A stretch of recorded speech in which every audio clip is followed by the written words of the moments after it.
dans une entreprise industrielle, une entreprise quand même de près de 1000 salariés, qui est à mes yeux très symbolique à la fois de la situation actuelle et des objectifs qui sont les nôtres.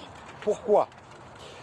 D'abord parce que c'est une entreprise qui est, comme toute, qui a été impactée, comme on dit, par la crise sanitaire. Et je voulais m'assurer de la façon dont les dispositifs que l'État a déployés face à cette crise sanitaire avaient été opérationnels. D'ailleurs, une entreprise qui n'a pas arrêté son activité, même si elle a recouru à l'activité partielle. Bon.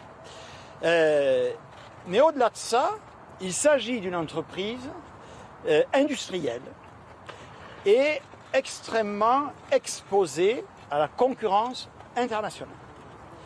Et donc, déjà, elle était en difficulté, mais elle subissait cette concurrence internationale et, a fortiori, va-t-elle, dans la crise économique, cette fois-ci qui a déjà commencé, continuer de le faire.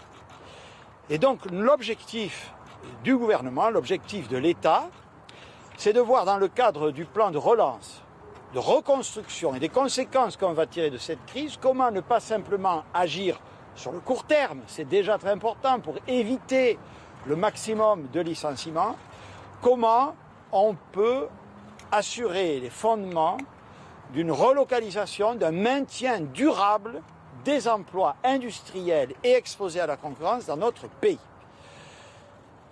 Les discussions que j'ai eues avec les entreprises, avec les représentants du personnel, sont de ce point de vue-là extrêmement intéressantes.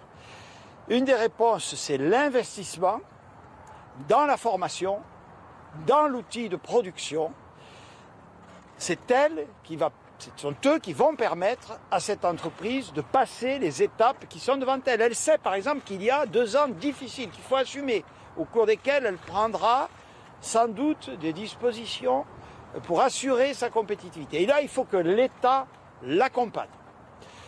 J'ai particulièrement, deuxièmement, apprécié que cette entreprise ait un rôle et une responsabilité sociétale en assurant beaucoup d'apprentissage et d'insertion de personnes de son territoire.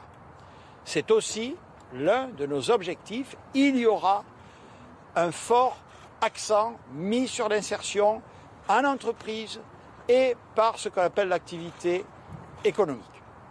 Enfin, troisième point sur lequel j'insiste, j'ai rencontré les élus locaux et les parlementaires du département, en présence du préfet de l'Essonne. Et en réalité, on voit bien, sur le plan de la méthode, que par la base, c'est l'action concertée de ces collectivités avec l'État. Je tiens et j'assume, surtout en période de crise, on a besoin de l'État, mais d'un État qui sait positionner la stratégie au niveau national, la recherche de solutions opérationnelles au plan local en partenariat avec les élus locaux. Ils ont employé le mot de Pâques. Moi qui viens d'un pays de rugby, ça me plaît beaucoup. C'est vers cela que nous devons aller. C'est vers ces solutions les plus territoriales, où ils savent agir ensemble au-delà de leurs opinions politiques au service de l'emploi et de l'intérêt général. C'est, vous le comprenez bien, encore plus nécessaire alors que nous traversons une crise sanitaire qui n'est pas terminée et une crise économique et sociale qui commence. Je vous remercie beaucoup. Voilà.